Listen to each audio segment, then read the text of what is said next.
Namaste, welcome to my neroli field. I am Somah, and I'm the creator founder of Savitur Botanicals. I've been studying essential oils from the purpose of Ayurveda for almost a decade. As I get asked questions, when I see a common question, I like to publicly answer it so that it can serve a number of people. This photo was taken in 2015 when I was in Tunisia, Africa, and I was distilling neroli, and I was at a olive oil distillation. So without further ado, I'm going to hook phones and answer the two questions. Question number one: are there easy recipes for natural, clean hair and skincare products that can be made in our own home, bathroom, or kitchen? Absolutely. So for hair and skin, generally, you're going to use products that are specific to your constitution.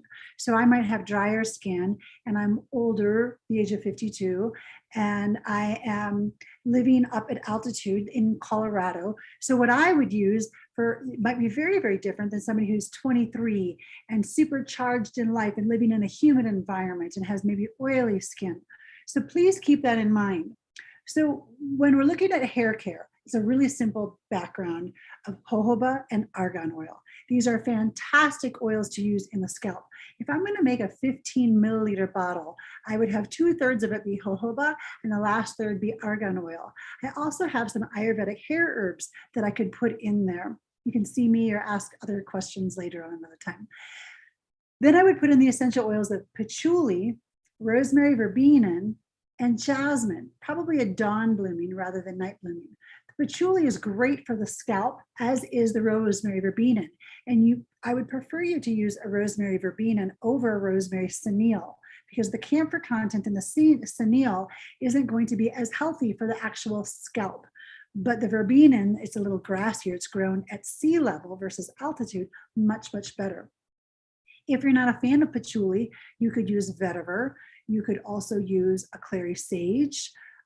Sandalwood would be great, even Palo Santo, but something that's earthy and grounding. The jasmine then adds a little bit more euphoria to the scent, and dawn blooming jasmine is my daytime go-to. But if I wanted to create more of a hypnotic hair oil for my scalp, then I could use night blooming. Now, if you don't like jasmine, you could add in rose, or you could add in neroli. Fantastic, like the field. So let's talk about skincare. I like using a hydrosol, which is the steam distillation byproduct of any particular oil that's steam distilled. So like for neroli example, if we put it through a compressor and we steam distill it, the first liquid that comes out is going to be a hydrosol. And on top of that hydrosol, for about every kilogram of hydrosol you're going to get about a gram of oil. So the oil is taken off the top, used in products, and then the fluid left over has both components of water and oil in it. So when we use a hydrosol, that's different than a flower water. A flower water is where you take the petals of something, put it into the water, let it marinate for weeks, 6 weeks, 10 weeks, 2 weeks, whatever, and that's a different property. So when you're using this hydrosol, if you wanted to dry your skin out a little bit, because it was too oily, vetiver, sandalwood, lavender, wonderful sprays. If you want to add anti-aging, a little bit of moisture, then rose hydrosol would be fantastic. You can take a hydrosol and then put in essential oils. My favorite anti-aging go-to blend would be rose hydrosol with helichrysum and frankincense. If you're using 1 ounce of rose hydrosol, I would probably put about 6 drops of each oil in that, and that would make up 12, which would be a percentage, making it a medicinal blend.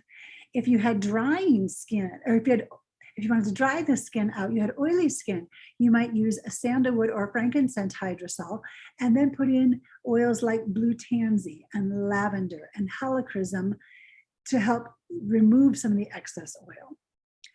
I hope that this has been beneficial. As it relates to recipe guides, I have one on my website, and you can always download amazing recipes. I've often gone to Pinterest. There are some different companies that offer different recipes. And maybe a few people can list those in the comments below with what your favorite go-to are. All right, I will put in the comment box where you can find the user guide from Savitur Botanicals. And I look forward to answering further questions and seeing you along your journey. Thank you so much. Peace, love, and essential.